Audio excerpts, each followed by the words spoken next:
Neno hili si hivyo. Mambo ni matatu. Ladies and gentlemen, good evening and welcome back to our channel once again. And it is my hope and prayer that the video is going to find you guys in good health. Personally, I am fine, as you can see. Kisumu is fantastic, and maybe you could also let me know where you're watching the video from. The county or the country, in case you are out of the republic. And for this particular video, ladies and gentlemen, please let me know the name of the constituency you are watching us from. Ladies and gentlemen, Babu Owino today visited Mama Ida Odinga.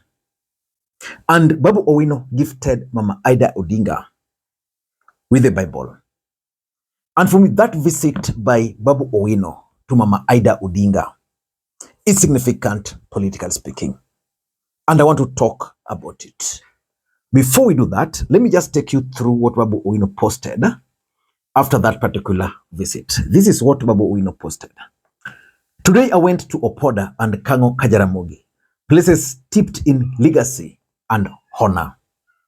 With deep respect, I want you to pay very close attention to that. With deep respect, I presented Mama Ida Odinga with a holy Bible, a sacred compass to illuminate her path, strengthen her spirit, and a wellspring of light for every bend in her journey. In the same spirit of reverence, I offered bulls as a symbol of respect and timeless gesture of honor. May Baba's soul rest in peace. And you can clearly see from those photos, Babu Owino presenting Bible to Mama Ida Odinga. Babu Owino was actually received by Raila Jr. And I think this visit is significant. Before we get into all those details, for those who are watching the channel for the first time, please take a second or two, click that subscribe button so that next time we produce a video like this, YouTube will automatically notify you. Ladies and gentlemen, why do you think this visit is significant? First of all, the fact that Babu Owino offered Mama Ida Odinga a Bible is significant. I don't know how you can interpret that. But for me, I'm interpreting it to mean that Babu Owino is passing a message to Mama Ida that this is the only thing I can give you. Because remember what Raila Odinga and Raila's family sacrificed for this country can never be quantified. You cannot compensate it. So Babu was telling Mama Ida that, please, this is the only thing I can offer to you. Please take it. And also, Babu offered those bulls. And in his own words, those were signs of respect for someone who truly meant a lot for Kenya. But this visit is also significant politically speaking for several reasons. We all know that even before Raila Odinga's death and after Raila Odinga's death, Oburu Odinga was appointed to act. Babu Owino decided to take a low profile from ODM activities. Babu Owino never campaigned for any ODM candidate in the upcoming by-elections. During the ODM R20 celebrations, Babu Owino was nowhere to be seen. As a matter of fact, Babu Owino appeared after being persuaded by Edwin Sifuna. Otherwise, he was not attending. But he was still received. And the fact that Babu Owino could still find time to go to Mama Ida means a lot. What am I trying to say? Number one, there are many people who really tried to create a wedge between Babu Owino and Raila Odinga, and to some extent, the Odinga family. After Raila Odinga passed on, it was expected that these same guys were not going to allow Babu Owino anywhere closer to Mama Ida Odinga. Remember when Raila Odinga passed on, there were even attempts to block Babu Owino from joining the people who are receiving the body of Raila Odinga in Kisumu. In Bondo, there were also attempts to even stop him from accessing the venue. It's only the power of the people defeated those individuals. So the fact that these guys were trying to create a witch, and Babu is now here with Mama Ida Odinga. And you know, for those who interacted with Mama Ida Odinga, me have interacted with Mama Ida Odinga on very few occasions. There's a time I visited her at home. And of course, there's a time she also cooked for us at her home in Karen. Very good woman. So a message is now out there. There's nothing which you can really do. Number two, and for me, this is the most significant one. Babu Owino and Winnie Odinga are probably the next looking pin. If you're to mention or list people who can actually succeed Raila Amolo Odinga, the name of Winnie Odinga will prop up, the name of Babu Owino will prop up. Of course, other names are also there.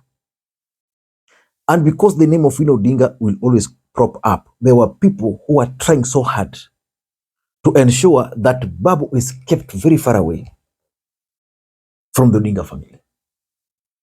And these are the people who are like, you know, Babu is fighting Winnie, or Winnie, you know, those kind of narratives. And now that Babu Owino was well received by Mama Ida Odinga, what will they say next? Really nothing. And that's important. Number three, it's about the 2027 politics.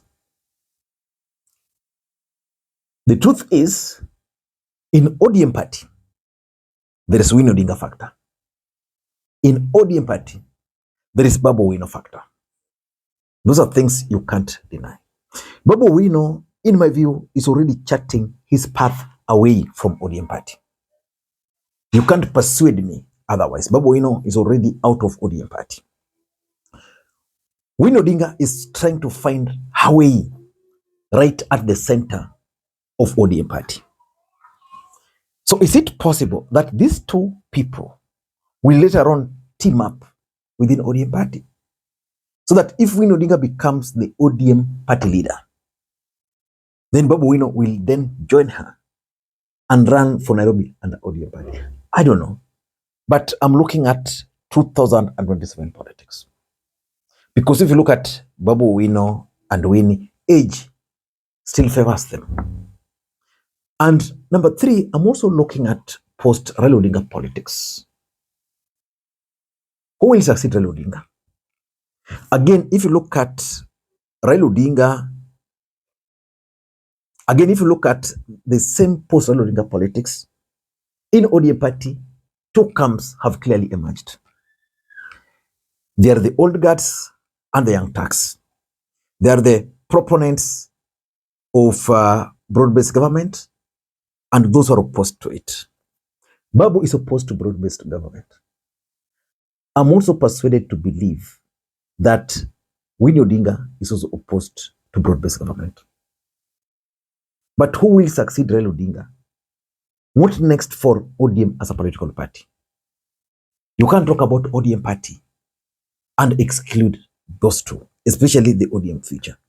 Because if Babu Owino were to leave ODM today, he will go with some people or most people.